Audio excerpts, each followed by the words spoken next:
नाज़रीन ग्रामी, हमारे मुल्क में गधे को एक गाली के तौर पर इस्तेमाल किया जाता है। गधे पर बेशुमार मुहावरे ज़रबुल मिसल मारूफ हैं। बहुत से अदीबों और शायरों ने भी बहुत कुछ लिख रखा है।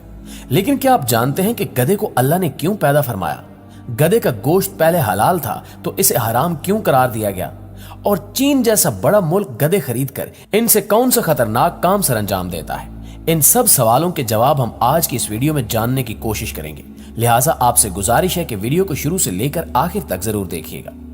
दोस्तों, सबसे पहले आपको बताते चलें कि गधा उन सवारी और बोझ उठाने वाले 4 जानवरों में शामिल है जिनका जिक्र अल्लाह ताला ने कुरान मजीद में किया है।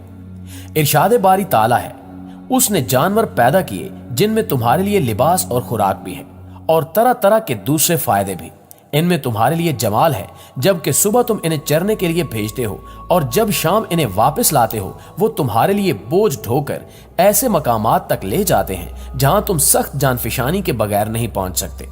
हकीकत यह है कि तुम्हारा रब ही शफीक और मेहरबान है। इसने घोड़े और खच्चर और गधे पैदा किए ताकि तुम इन पर सवार हो और वो तुम्हारी जिंदगी की रौनक बने।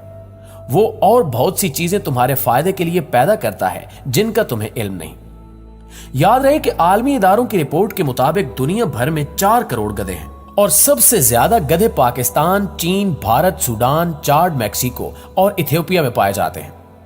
विफाकी हुकूमत की सर्वे रिपोर्ट के मुताबिक जून 2021 तक पाकिस्तान में 56 लाख गधे थे और इनकी तादाद में इजाफा हुआ है, जबकि गधी 12 से 14 माह बाद सिर्फ एक ही बच्चा देती है।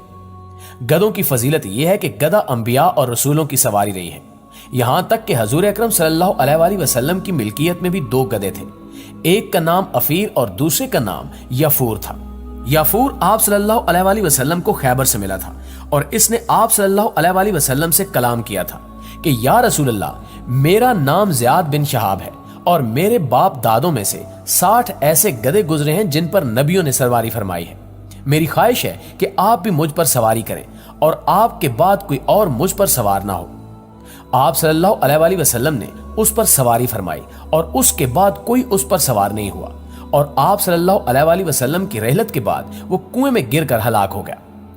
इसी तरह एक बार हजरत मूसा अलैहिस्सलाम ने हजरत खिज़र अलैहिस्सलाम से दरियाफ्त फरमाया कि कौन कौन सी सवारियां आपको पसंद हैं, तो हजरत खिज़र अलैहिस्सलाम ने फरमाया घोड़ा, गधा और ऊंट, क्योंकि घोड़ा उल अज़म रसूलों की सवारी है और ऊंट हजरत हूद अलैहिस्सलाम, हजरत सालेह अलैहिस्सलाम, हजरत शुएब अलैहिस्सलाम और हजरत मोहम्मद मुस्तफ़ा सल्लल्लाहु अलैहि वसल्लम की सवारी है और गधा हजरत ईसा अलैहिस्सलाम और हजरत उज़ैर अलैहिस्सलाम की सवारी है।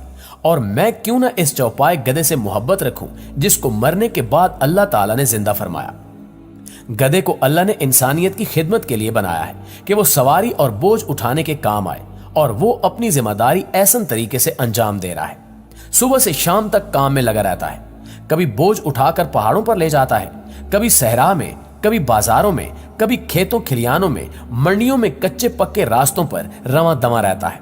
वही ताजा तरीन चारा अपनी पीठ पर लाद कर लाता है, लेकिन उसके सामने वो ताजा तरीन चारा दीगर जानवरों को डाल दिया जाता है और इसे कचरे के ढेर पर बांध दिया जाता है कि यहां से सड़ा सूखा बोसीदा बासी पुराना खाना खा ले और वही खाकर अपना पेट भर लेता है, दूसरों के चारे की तरफ नहीं देखता।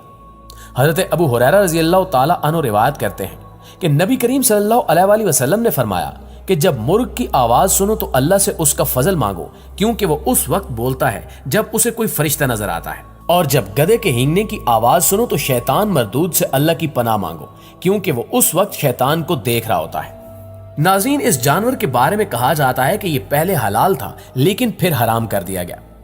इस हवाले से कहा जाता है कि गज़वे खैबर के मौके पर हजरत सल्लल्लाहु अलैहि वसल्लम ने पालतू गधे के गोश्त को खाने से मना फरमा दिया था, इसलिए पालतू गधे का खाना हलाल नहीं है। अलबत्ता वैशी गधा जिसको नील गाय कहा जाता है उसका खाना हलाल है। इसके अलावा घोड़े के मुतल्लिक हुक्म यह है कि घोड़े का गोश्त फिल नफ्सा हलाल है, अलबत्ता आला जिहाद होने की वजह से इसका खाना मकरूह तहरीमी है। खच्चर के मुतल्लिक हुक्म यह है कि चूंकि खच्चर गधे और घोड़े दोनों के मिलाप से पैदा होता है, लिहाजा ये हिल्लत और हुर्मत में मां के ताबे होगा। यानी अगर गधी के साथ घोड़ा जुफ्ती करे और उससे खच्चर पैदा हो तो वो मां के ताबे होकर हराम होगा, लेकिन अगर घोड़ी के साथ गधा जुफ्ती करे और उससे खच्चर पैदा हो तो वो मां के ताबे होकर हलाल होगा। आपको बताते चले कि एगियो प्रोटीन की एक कदीम किस्म है जो सख्त जेल की तरह होती है और गर्म पानी में तहलील हो सकती है और शराब और खानों में डालकर खाई जाती है। ये खून की कमी के शिकार लोगों के लिए ब्लड टॉनिक होती है। लोग इसको कैप्सूल में भरकर भी खाते हैं और पाउडर मिल्क की तरह गर्म पानी में घोलकर भी पीते हैं। ये जिल्द और खूबसूरती के लिए भी बहुत अच्छी है और ये फेस क्रीम्स, फेस पाउडर्स और मेकअप की मसनूआत में भी इस्तेमाल की जाती है। ये मामला यहां तक ठीक था, लेकिन असल इशू गधे हैं, क्योंकि एग्यू का माखिज गधों की खालें हैं। ये जेल सबसे ज्यादा गधों की खाल में पाई जाती है। चीन इसे धड़ाधड़ मार्केट करता है और इसका कमर्शियल इस्तेमाल 2011 में शुरू हुआ। चीन के माहिरीन ने जब इसे कॉस्मेटिक में इस्तेमाल करना शुरू किया तो पूरी दुनिया में गधों पर मुश्किल वक्त आ गया। चीन में सन 2000 में 1,10,00,000 गधे थे, लेकिन एग्यू के जदीद इस्तेमाल के बाद ये तादाद कम होकर 40 लाख रह गई। और फिर चीन इसके बाद दुनिया में गधों की खाल का सबसे बड़ा बरामद कुनिंदा बन गया। ये Uganda, Tanzania, Botswana, Burkina Faso, Mali और सेनेगाल से हर साल गधों की 18 लाख खालें इंपोर्ट करता है, जबकि डिमांड 1 करोड़ खालें हैं। यूं चीन को हर साल 82 लाख मजीद खालें चाहिए। हम चीन के हमसाए हैं, चुनांचे हमारे गधे पिछले 10 बरस से चीन की जद में हैं। पाकिस्तान में 2011 तक 1000 रुपए में गधे की खाल मिल जाती थी, लेकिन जब चीन ने खालें खरीदना शुरू की तो कीमत 30,000 रुपए तक पहुंच गई। पाकिस्तानियों को यह कारोबार मुनाफा बख्श महसूस हुआ, चुनांचे ये लोग गधा खरीदते, इसका गला काटते, खाल चीनी सौदागरों को देते और गधे का गोश्त होटलों में बेच दिया जाता। यूं खाल और गोश्त दोनों बिक जाते और ताजिर दुगना मुनाफा कमा लेते। दूसरी जानिब चीनी ताजिर खाल बीजिंग ले जाते, उससे एग्यू निकालते। एग्यू $388 फी किलो फरोख्त होती है और एक खाल से अमूमन 5 किलोग्राम जेल निकल आती है। ये जेल निकलने के बाद खाल फर्नीचर बनाने वालों को बेच दी जाती है। यूं गधों की खाल फर्नीचर, एग्यू और गधा फरोश तीनों के रिस्क का जरिया बन गई। यह सिलसिला चलता रहा, लेकिन फिर 2016 में पता चला कि सिर्फ गधे की खाल नहीं बल्कि पूरा गधा ही कारआमद है और ये कॉस्मेटिक्स में भी इस्तेमाल हो सकता है। इन लोगों के मुताबिक इसका गोश्त भी सेहत के लिए इंतहाई मुफीद है और गधी का दूध इंसान की सांस की नाली खोल देता है। इस रिसर्च के बाद चीन में सालम गधे की डिमांड में इजाफा हो गया और चीनी ताजिर डॉलरों के ब्रीफकेस भरकर अफ्रीका पहुंच गए, जिसके बाद डिमांड और सप्लाई का इशू बना और अफ्रीका में गधों का बहरान पैदा हो गया। चुनांचे अफ्रीकी मुल्क ने गधों और गधों की खालों की एक्सपोर्ट बंद कर दी। अफ्रीका से जवाब मिलने के बाद पाकिस्तान गधों के मामले में चीन की वाहिद आस बन गया। इस तरह चीनी ताजरों ने पाकिस्तान का रुख कर लिया और हमारी मौजूदा हुकूमत ने भी इस सुनहरी मौके से फायदा उठाने का फैसला किया। खैबर पख्तूनख्वा बाकी सूबों से सबकत ले गया और इसने चीन की जरूरत पूरी करने के लिए सूबे में डंकी फार्मिंग का प्रोजेक्ट लॉन्च कर दिया और अब केपीके हुकूमत ने मुआशी पोटेंशियल देखते हुए गधों की अफजाइश के लिए खसूसी इंतजामात भी शुरू कर दिए हैं और गधों के कद काट और खूबसूरती के लिए जदीद टेक्नोलॉजी भी इस्तेमाल की जाएगी। जी तो मुआजिज दोस्तों, ये थी हमारी आज की वीडियो।